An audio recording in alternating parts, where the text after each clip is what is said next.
Okay, here on the forecastle with a couple of my shipmates, we need to talk about INSURV and what you need to do and what helps, what works, what doesn't work, okay? I got my shipmate here. He's gonna hammer it out with us, and we're gonna go ahead and tighten this procedure up, if you will, a little bit. So, with that said, INSURV is gonna come aboard. Day one, they're gonna go straight to your windlass, and they're gonna down your chain locker, and they're gonna wanna see how you're attached down below. Your right side shackle is in accordance with your blueprint. Your detachable, do you have a joiner link or don't you? What kind of shackle is it? Screw pin, safety, what's the blueprint say? That's what you should have on it.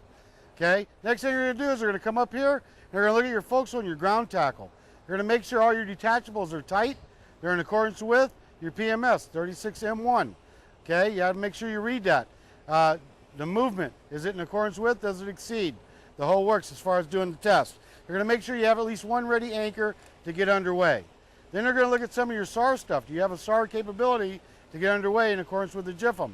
A boat to recover? Do you have your swimmers? At least one with a waiver, preferably two in accordance with. Do you have the forecastle equipment? This ship doesn't.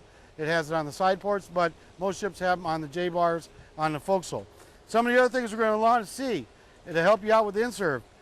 Stuff laid out in pairs, okay, in groups. And when I say in groups, I'm talking about if you have 100 of something, lay it out in groups of 10. If you have lines that need to be measured, such as these P&D lines over here, then you're going to want to make sure that they're laid out in fakes of however many feet, 50 feet, something like that, so I can go 50, 152, 250. Same with your well deck, all your lines and stuff like that. This is a case in point of do you do your checklist, is the P&D line in accordance with? Well, it says that the flags have to be at 20 feet. But did you actually take a tape measure and measure them?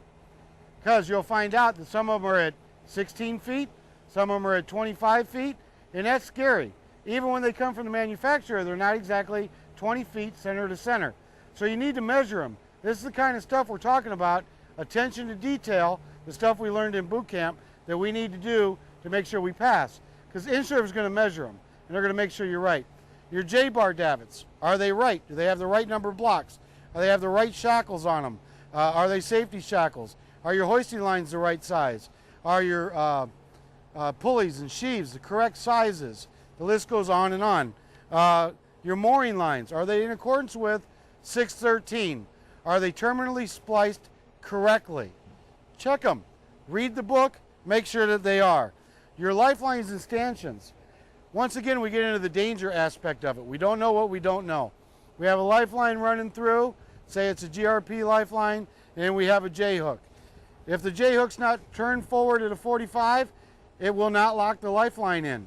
The lifeline can pop out at the top of the J-hook. This is a danger. That's a safety hazard. Read the GSO 612 and it'll tell you that. So make sure that your lifelines are correct. Make sure that they're screwed in correct. Make sure that the Fiji fittings are locked in and they're not going to pull out. The list goes on and on with this stuff. Your tow, your B-towed, inventory kits, your deshackling kits.